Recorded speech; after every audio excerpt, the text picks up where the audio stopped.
नमस्कार, मी Swapnil Jadhav the Maharashtra updates या news चॅनलमध्ये आपलं सर्वांचं स्वागत आहे। आता आपण आंबेगाव तालुक्यातील अवसरी खुर्द अवसरी बुद्रुक हा जो रोड आहे या रोडला आपण उभे आहोत।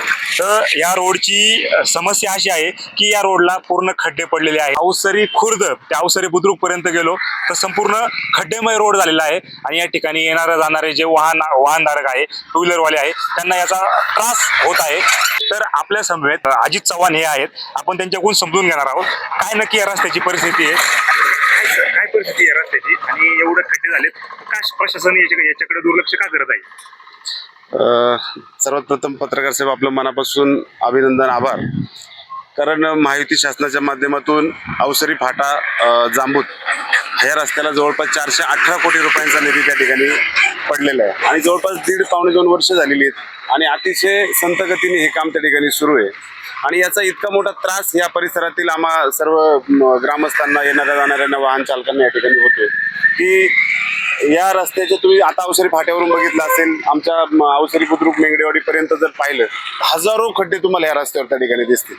आता पैसा तर भरपूर शासनाने टाकलेला आहे, पैशाच्या बाबतीत पुढे निधीची कमतरता नाही, काहीच अडचण नाहीये। कॉन्ट्रॅक्टरशी आम्ही बोलायला जर प्रयत्न केला तर तुम्ही बघितलं इथं कामं चालू आहेत, काही ठिकाणी कामं चालू आहे, तुटपुंज स्वरूपात त्या ठिकाणी त्यांचं 2-3 ठिकाणी मशीन चालू आहे, परंतु त्या कामावर कोणीही जबाबदार पदाधिकारी नाही किंवा त्यांचा कोणी असा एक महत्वाचा माणूस तिथं मिळत नाही की ज्याला काही अधिकार आहेत। आपण जर कोणाला काही विचारायला गेलं तर त्यांना त्या कामाबद्दल, ह्या कामाबद्दल काहीच माहित नसतं आणि अशा परिस्थितीमध्ये इथं खड्डे पडले, ते खड्डे बुजवण्यासंदर्भात आम्ही MSIDC कडे हा रस्ता आहे त्याच्या अधिकारी बंपलवार यांना आम्ही त्या ठिकाणी वारंवार संपर्क साधतोय।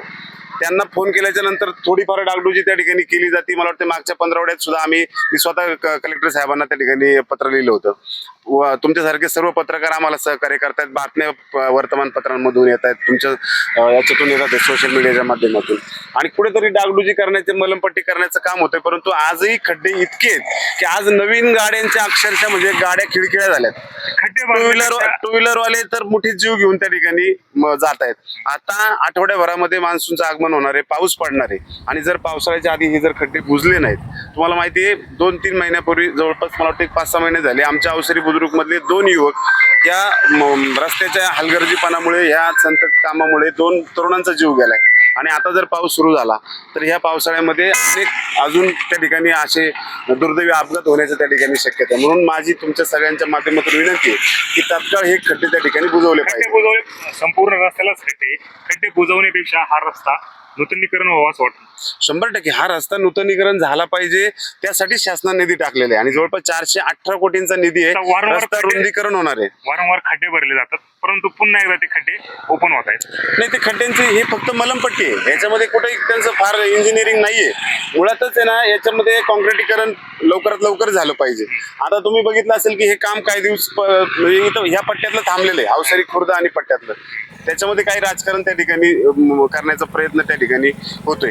माझं म्हणणं असं आहे की लोकांची सुविधा त्या ठिकाणी झाली पाहिजे, हा रस्ता पटकन झाला पाहिजे।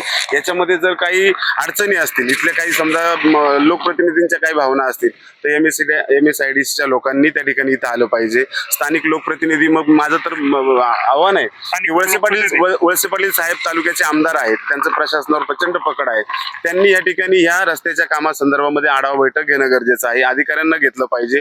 इथले स्थानिक जे पदाधिकारी आहेत, सरपंच आहेत किंवा इथले जे विविध पक्षांचे प्रतिनिधी आहेत, त्यांना घेऊन बसलं पाहिजे, नेमकी अडचण काय ती समजून घेतली पाहिजे आणि मार्ग काढला पाहिजे। आता गटरांचा तुम्ही मगाशी विषय घेतला की गटरांच्या संदर्भामध्ये शेतकरी प्रचंड नाराज आहे, कारण त्यांच्या जो शेत आहे त्या शेतापासून जवळपास 6-6 फुटापर्यंत, काही ठिकाणी तुम्ही निसर्ग मंगल कार्यालय, साई लॉन्सच्या परिसरामध्ये जर बघितलं तर 4-4, 5-5 फुटाचे उंचीचे गटारं त्या ठिकाणी झाले आणि ही गटारं जवळपास अवसरी फाट्यापासून त्या ठिकाणी येणार आहेत। मग जर 4-4, 5-5 फूट उंचावर ते गटार होणार असेल तर त्या शेतकऱ्याने स्वतःच्या शेतामध्ये जायचं कसं, हा सगळ्यात मोठा त्या ठिकाणी प्रश्न आहे।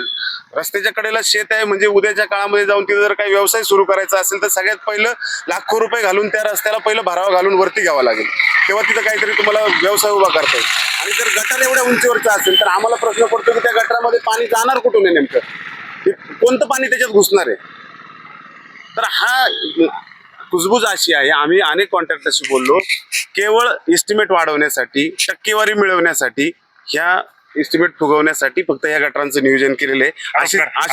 हा आरोप आहे आमचा। हा आमचा जाहीर आरोप आहे. सोशल मीडियावरती 2 दिवसापासून पोस्ट फिरतायत. आता अवसरी बुद्रुकचे जे नागरिक आहेत ते आता ते असं म्हणतायत त्या पोस्टमध्ये आता आम्ही मंचरला राहायला जातो, अशी पोस्ट फिरत आहे. तशी वस्तुस्थिती झाली, कारण रोजच्या जीवन मरणाचा प्रश्न झालाय. तुम्ही प्रवास करताना बघा, कोणती गाडी थांबवा आणि विचारा त्यांना काय वाटते. अहो, नवीन गाड्यांचं अक्षरशः वाटोळं झालं. 2 व्हीलरवाले कसे तरी त्या ठिकाणी जात आहेत. ह्या रस्त्याने प्रवास करणं इतकं जीवघेणं झालेलं आहे की वेळ पडली तर भाड्याने एखादी खोली घेऊन मनसरलाच राहावं काय अशी परिस्थिती खरोखर झालेली सोशल मीडियावर तशा पोस्ट आहेत. आहे. बरोबर आहे, भावना तशीच आहे लोकांची. मात्र आता तुम्ही जे प्रशासन असेल, जे नवीन आता नवनियुक्त जे निवडून आलेले सदस्य असतील, त्यांना तुम्ही या संदर्भात काही चर्चा केली का त्यांच्यासोबत? बघा, हा जो रस्ता जिथून सुरू आहे अवसरी फाटा, या तालुक्याचे राष्ट्रवादी काँग्रेस मोठा पक्ष आहे. त्याचे तालुका प्रमुख म्हणजे तालुका अध्यक्ष विष्णू काका हिंगे ह्या जिल्हा परिषद गटाचे सदस्य देखील आहेत. बरोबर. याच रस्ता पुढे जर पाहिलं तुम्ही तर विवेक वळसे पाटील याच रस्त्यावरून जातात. ते जिल्हा परिषद सदस्य आहेत, जिल्हा परिषदचे विद्यमान उपाध्यक्ष आहेत. तालुक्याचे आमदार दिलीप वळसे पाटील देखील ह्याच रस्त्याने जातात, ते तालुक्याचे आमदार आहेत. एवढी मोठी मोठी माणसं ह्या रस्त्यावरून जात असताना सुद्धा अजूनही ह्या रस्त्याच्या बाबतीमध्ये कोणीच काही बोलायला तयार नाही. आणि तो कॉन्ट्रॅक्टर इतका निर्डावलेला आहे की तो कोणालाच जुमारायला तयार नाही. मग नेमकं पाणी मुरतंय कुठं, हा सगळ्यात मोठा प्रश्न आहे. काय आणि मागणी असणार आहे शेवटी तुमची? आमचं म्हणणं असं आहे की हा रस्ता तातडीनं त्या ठिकाणी सुरू करा. ज्या काही अडचणी असतील, ग्रामस्थांच्या असतील, लोकप्रतिनिधीच्या असतील, काही राजकीय पक्षांच्या असतील, वळसे पाटील साहेबांनी पुढाकार घेऊन याच्यातून मार्ग काढला पाहिजे आणि तातडीने हा रस्ता त्या ठिकाणी चालू झाला पाहिजे, याचं काम सुरू झालं पाहिजे. आणि तोपर्यंत निदान हे खड्डे ह्या आठवड्याभरामध्ये बुजवले पाहिजेत अशी विनंती आमची. तर या ठिकाणी हे जे नागरिक होते यांचं म्हणणं आहे हे रस्त्याला खड्डे जे पडले आहेत ते तातडीने बुजवले पाहिजे. तर आता आपण हे जे ड्रेनेज लाईन आहे ह्या ड्रेनेज लाईन पाशी आलोय. तर या ठिकाणची परिस्थिती पहा. ह्या ड्रेनेज लाईनच्या खाली शेती आहे आणि या शेतीमध्ये या ड्रेनेज लाईनमुळे शेतकरी उतरणार कसा, ट्रॅक्टर घेऊन जाणार कसा, जो माल आहे तो माल बाहेर काढणार कसा. 4 ते 5 फूट उंच असेल आणि याच्या खाली ही शेती. शेतकरी आहे त्यांचं म्हणणं आहे हे चुकीच्या पद्धतीने ड्रेनेज लाईन झालेली आहे. ही जी ड्रेनेज लाईन आहे ती जमीन आहे त्याच्यापासून खाली गेलेली पाहिजे असं या शेतकऱ्यांचं म्हणणं आहे.